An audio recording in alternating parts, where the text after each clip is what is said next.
Good morning, everyone. So good to see you. So good to have you with us on this beautiful Friday morning. We've got a bit cooler weather this weekend, so we're very grateful. It's been over 100 here for a couple of days, over 40 degrees Celsius. So we love the sunshine and I love looking at the green trees and the blue skies, but grateful for a little cooler weather for a couple of days. So today's a bit of a funny subject because I don't know what to talk about. And so I've just been saying to the Lord, I ask him the question often, like, okay, Lord, what do you want to say to people today? What do you want to talk about? And I've received nothing up until 7:29 when we go live at 7:30. So I said, okay, Lord, I'm just going to talk about the process of revelation then, the way that he and I begin to talk to each other, because often that is a sticking point for people, right? Is like, okay, I'm going about my day, I'm going about my normal life, but then you want me to talk to God at the same time, and how do I do that? What does it look like? And what happens if I ask a question and I don't hear an answer? Those are a lot of questions that we've all asked, right? And that I get asked often. So I'm just going to go through the process. I'm going to model for you the process that I go through when I'm talking to God and what happens. So I have learned that if I'm asking Jesus a question and I don't get an answer, it means something. And this totally changed my viewpoint the one day. It says, if you're not getting an answer to the question you're asking, then ask Jesus what question he is willing to answer. Right? First of all, and what question you are ready to hear the answer for. Isn't that the coolest thing? So I just stopped and I'll go, okay, Lord, I've been asking you this question and I'm not hearing anything. I'm not getting a memory. I'm not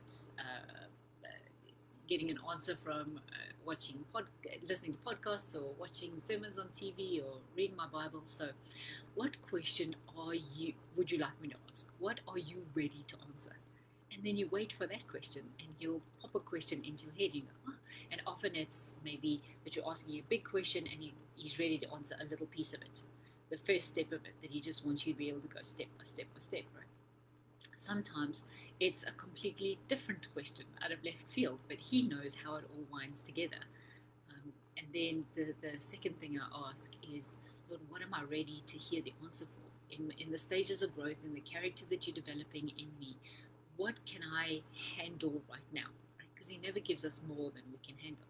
So what can I handle right now? What am I able to hear, digest, put into my life right now that you are willing to answer?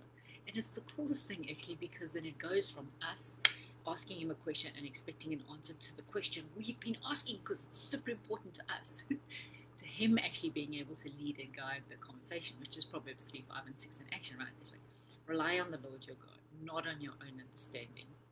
Submit everything to him and he will guide your path. So that's the first gold nugget that I want to leave with you guys, is if you're not getting an answer to a question, say to him, Lord, what question are you ready to answer? What answers am I ready to hear? And let the conversation spark from there. But for instance, like me this morning going, okay, Lord, what do you want to talk about? What do you want to talk about? Just the fact that I didn't get an answer to that, right? I've learned that my initial reaction used to be like fear and panic, like, God, we're going live at 7:30. What are we going to talk about? I'm not waiting to hear. What are we going to talk about? And I get frustrated with him. And now I've learned that when I don't hear anything, it's actually an answer in itself. So then I just sat there and said, okay, Lord, if I'm not hearing anything, then maybe I need to talk about what to do when you don't hear anything.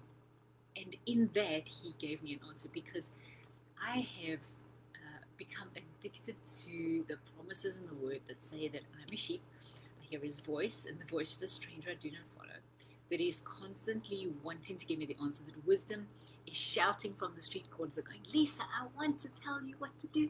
I want to tell you what the wise thing is to do.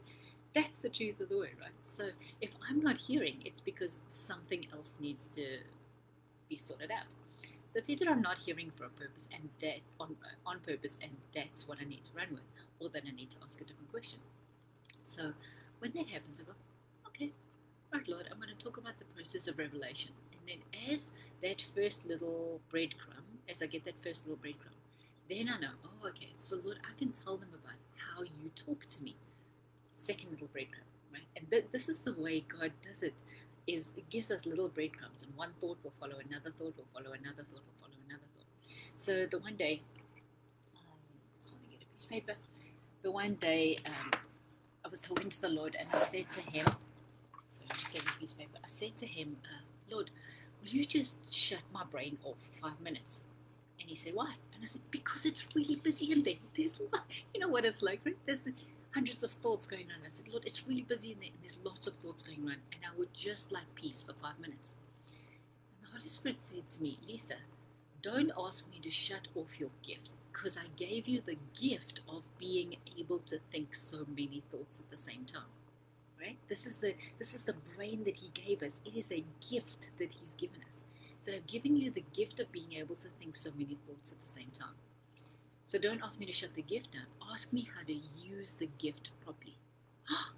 Isn't that so cool? So I said, okay, Lord, how do I use the gift properly? And he says, Lisa, often. So if this is the gift of our brain, right? That's the gift of our brain. Then he says, often what you guys do is you use it to think about things that you're worrying about. And you'll think about, I better check my bank balance. Not enough in the bank balance. That means I might not be able to pay my rent or mortgage. How am I going to get the kids new shoes for school? How am I going to... And we go down this spiral. We use this gift of the brain that he's given us, but we take it in a downward spiral. And we follow the breadcrumbs, so it's operating the way it's supposed to operate, right? The brain is thinking, we're following the breadcrumbs. However, we're following the breadcrumbs in an opposite direction to faith. Right? And he says, so don't ask me to shut this down so that you don't think these thoughts. Ask me to turn it around so that the very brain you have gets to think in this direction instead, which is the direction of faith. Okay, let me check my bank account. Doesn't look like there's enough there to pay the rent or the mortgage. What a great opportunity to believe God for more.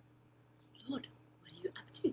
What are you doing that'll help us to pay the rent and the mortgage this month? Lord, I love remembering the ways that you've done it before. Remember when you did this for us? Remember how that sudden unexpected money came in? It was so cool, Lord. We didn't even expect it. God, you are so good to us. You're looking after us all the time. What an amazing way that you are going to show us how you're providing for us this time. I'm excited to see what you're going to do, Lord. Thank you so much. Keep my eyes, Holy Spirit, keep my eyes and my heart and my spirit open to see what you're doing and what this is going to look like, so that I can look out for the amazing ways that you're going to bless us. Isn't that the coolest thing? So God just told me, it's like he's given us the brain to be able to think. He gives us breadcrumbs of information that we get to follow, because that's what relationship is about, right? It doesn't show us the whole picture. It gives us breadcrumbs so that we follow him in the implementation of it. And then it can turn, we can choose whether it turns into fear or whether it turns into praise, whether it turns into something that we're going to worry about and stress about, or it's going to be an opportunity for faith to put a smile on God's face, because he says that the thing that pleases him is us having faith in him. So I hope that was just gives you, no, I don't hope, I know that has given you keys to be able to follow, to know what to do when you're asking God a question and you either don't hear an answer or you want to know how to unpack it. These keys will help you to know the gift God has given you in your brain, the ability to follow breadcrumbs and be in relationship with him, because that's the thing he desires the most, and then to build your hope and your faith and your praise as you're waiting to see what he does. He's so cool the way he does things. So I'd love to hear your stories. Comment below. Let me know what this looks like for you. What kind of breadcrumb trails have you been on before, and how has God helped you to turn it around from going the fear path to the faith path? What has that looked like for you? It's very cool to share stories like that with each other, because then we get to learn from each other, right? So come across and visit us at awjtoday.com. I would love to walk through a spiritual mentoring session with you to help you. If you've been on this downward trajectory in your thoughts before and you want help to be able to turn it around, I would love to walk with you doing that. Join the podcasts. There's Facebook Lives here every day. We have a YouTube channel. Come across and like those videos and share them. Let's get hope and answers to the world so that we can know how much God loves us, how much He's on our side, how much He's for us, and actively working together for good in our lives. So as always, Jesus is inviting you on an adventure today. Will you accept? I will be back Monday morning at 7:30, and Franz and I have some exciting news to share with you. There is a transition coming in our lives, and on Monday we'll be sharing with you exactly what's happening, and just excited to share because God's doing very cool things. So have a great weekend, and we will see you on Monday, 7:30 a.m. PST. Bless you guys.